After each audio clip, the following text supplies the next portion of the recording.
પાપમાં બેહો હરાજ એવા નાખો ગાયોને ખવડાવો ઝાડ મીઠા વાવો કોઈ ભેટધારી બાવા સાધુ બ્રાહ્મણને જમાડો પણ દાન કરીને પછી વાગશો નહીં બ્રાહ્મણોને બોલાવો ઘરે પૂજાપાઠ કરાવો બ્રાહ્મણોને તમે રાજી કરો બાવા સાધુ બ્રાહ્મણોને બધા રાજી કરો આ મોટું પુણ્ય છે પણ દાન કરીને વાગવું નહીં આ હરાજ છે હવે મા બાપને લઈને કોઈ આવતા નહીં કૂતરાને લઈને આવે સમજી લ્યો તમે અમે જાહેર કહીએ કૂતરાને લઈને ન હોય મા બાપને લઈને આવાય મા બાપને રાજી રાખો તમારે હરાજ ક્યાં નાખવાની જરૂર રહેતું જ નથી હું તમને એક વાત કરું વાણીએ કે હરાજ નાખ્યું મને જવાબ દો વાણીએ નાખ્યું કે હરાજ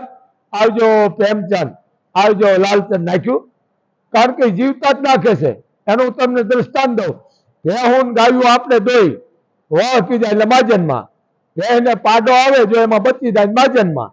બળદ દવા જરૂરથી હાલે બળદ ધારે તો ઝાડને મૂળમાંથી કાઢી નાખે એટલી તાકાત છે પણ છેલ્લે નાથમાં